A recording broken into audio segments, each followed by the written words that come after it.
and welcome to How to Gastro. In today's video, we'll be covering a very commonly known STD, and that is syphilis.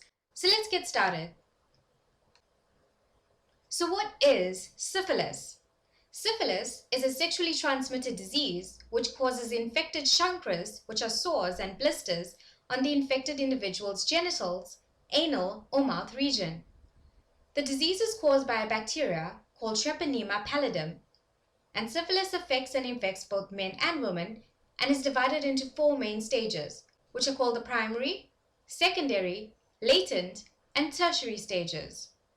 So from this definition of syphilis, we get that this is a sexually transmitted disease, and it usually presents with these chancres or sores that form in the affected area.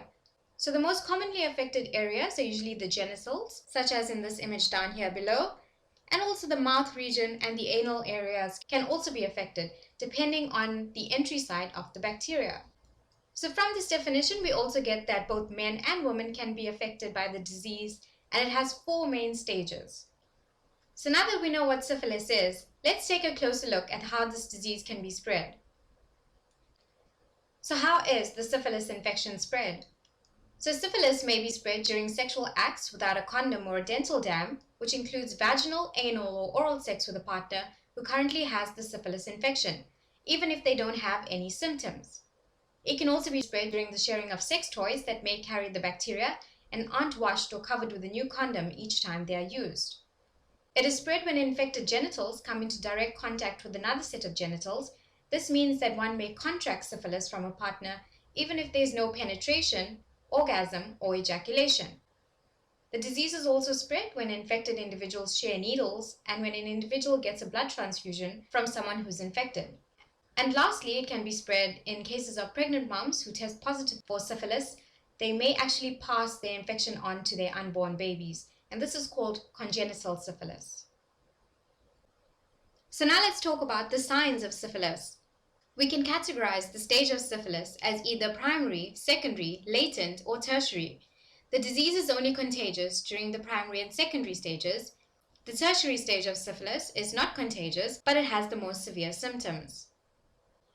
Primary syphilis. In this stage, one or multiple painless, firm, and round syphilitic sores or chancres appear on the patient's body. They are usually located on the genitals or around the anus or around the mouth of the patient, and may manifest anytime from 10 days to 3 months after the bacteria has entered their bodies. So in this images on my left of the screen, we see what the syphilitic chancre sore looks like in the female patient, and then we see what it looks like in the male patient. And both these sores are caused by this bacteria called Treponema pallidum. Secondary syphilis. So a few weeks after the chancres disappear, the patient will get a rash on their body. This rash usually covers the surface of their trunk, palms, and soles of their feet. They may suffer from a fever and a headache, have hair loss, weight loss, and skin growths around the vulva area, which means around the vagina, in women, and around the anus, which is the bottom, in both men and women. Latent syphilis. So if the patient isn't treated for syphilis after the first two stages, the disease moves on from the secondary stage to the hidden or latent stage. So here the patient will experience no symptoms, and the patient is not contagious during this stage, but the syphilis bacteria may still start to affect their heart, brain, nerves, bones, and other parts of their body. The latent stage can last for years. And finally, tertiary syphilis.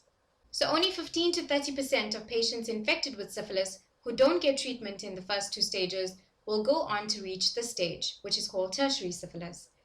The disease isn't contagious at this point, but the infection has started to affect the patient's organs, such as the brain, nerves, eyes, heart, blood vessels, liver, bones, and joints, which cause the patients to develop severe symptoms such as problems controlling muscle movements, numbness, vision problems, and dementia. So in the tertiary stages of syphilis, we have the involvement of the various organ systems.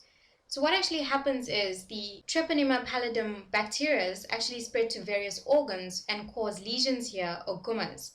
So basically this is what a gumma looks like. And by definition, a gumma is actually a soft, non-cancerous growth which results from this tertiary stage of syphilis. and it actually begins to form within these various organs and as well as on the skin of the patient. So because these bacteria infiltrate the various organs, they begin to cause damage there and cause severe problems. And when they enter the brain, it's called neurosyphilis, and the patient starts to develop symptoms such as dementia, vision problems, numbness, etc. And these are actually quite debilitating for the patient itself. So the tertiary stage of syphilis is actually quite severe, and therefore the best way to prevent this is to definitely treat this disease in the first two stages.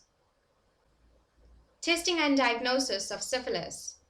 So the first thing we can do is a blood test, and this can confirm the presence of antibodies that the body produces to fight this infection.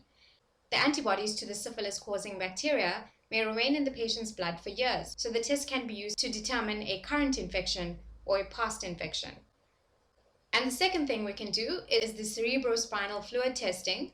So here, if the patient is suspected to have brain involvement, which is called neurosyphilis, a sample of cerebrospinal fluid is collected through a procedure called a lumbar puncture, which is a spinal tap. So as we can see in this image, a needle is inserted into the cerebrospinal space and fluid is extracted and then sent to a lab to be tested for the presence of the Treponema pallidum bacteria.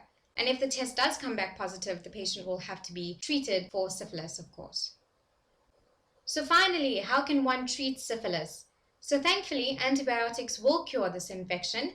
The recommended treatment at all stages of this disease is a single intramuscular injection with the antibiotic penicillin.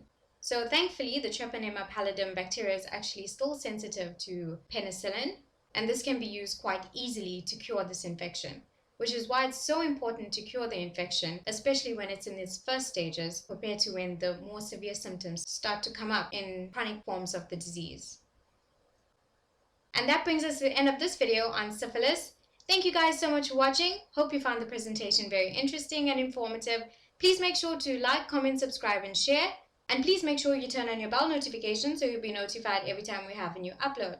If you'd like to download a copy of this presentation, you may do so by clicking the link in the description. Take care and bye for now.